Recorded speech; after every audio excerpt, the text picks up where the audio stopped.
Hello student, మనం రీసెంట్గా supreme court ఇచ్చిన ఒక సెన్సేషనల్ జడ్జిమెంట్ మనం ఈరోజు డిస్కషన్ చేద్దాం.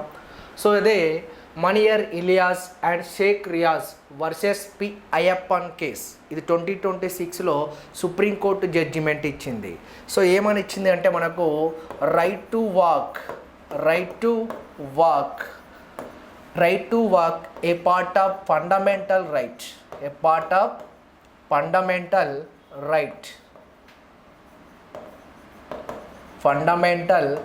రైట్. సో ఇక్కడ ఏమిచ్చి right to walk a part of the fundamental right. So నడిచే హక్కు అనేది ప్రాథమిక హక్కుల్లో భాగం. So right to walk a part of fundamental rights under article 19th 1 sub clause D, article 21. So ఈ రెండింటికి కూడా రిలేటివ్గా చెప్పచ్చు. అంటే article 19th 1 sub clause D ఏం చెప్తుందంటే ఫ్రీడమ్ ఆఫ్ మూమెంట్ గురించి చెప్తుంది మనకు. Freedom of movement. So article 21 freedom of life గురించి చెప్తుంది.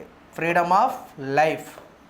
సో ఇదే ఈ రెండు ఆర్టికల్కు రిలేట్గా సుప్రీంకోర్టు జడ్జిమెంట్ ఇచ్చింది. ఎందుకు అంటే మనం చూడవచ్చు, ఈ సిటీలలో పట్టణాల్లో కానీ మున్సిపాలిటీ ఏరియాలో కానీ మొత్తం కూడా రోడ్లు అనేది నిర్మిస్తారు. అక్కడ మనం నడచడానికి ఎలాంటి ప్లేసెస్ అనేది ఉండదు.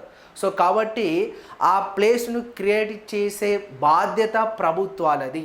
ఒకవేళ అక్కడ నడిచే ప్లేసు లేకుంటే ఆ విధంగా ప్రజలు నడచడానికి వేరే సోర్సెస్ అనేది కల్పించే బాధ్యత కూడా ప్రభుత్వాన్ని అని రీసెంట్గా సుప్రీంకోర్టు ఇచ్చిన జడ్జిమెంట్ ఇది అన్నట్టు. ఏంటిది?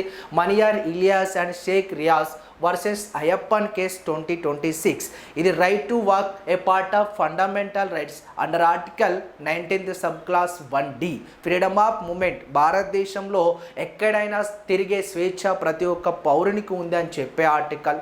సో ఇది కూడా రైట్ టు వాక్ అన్నది a part of freedom of life. జీవించే హక్కులో భారతదేశంలో స్వేచ్ఛగా నడిచే హక్కు కూడా ప్రతి ఒక్క పౌరుడు ఉంటాడని చెప్పే ఆర్టికల్ కూడా ఇది. సో ఇది ఓన్లీ పట్టణాలకు సంబంధించిందే కాదు. రోడ్డు అనేది ఎప్పుడైనా ట్రాఫిక్ ఎక్కువ ఉండే ఏ రోడ్డు అయినా కూడా ప్రజలు నడచడానికి ఇబ్బంది ఉంటే ప్రభుత్వం వేరే సోర్స్ అనేది కల్పించే బాధ్యత ప్రభుత్వం అని చెప్పిన జడ్జిమెంట్ ఇది అండి. Okay, thank you.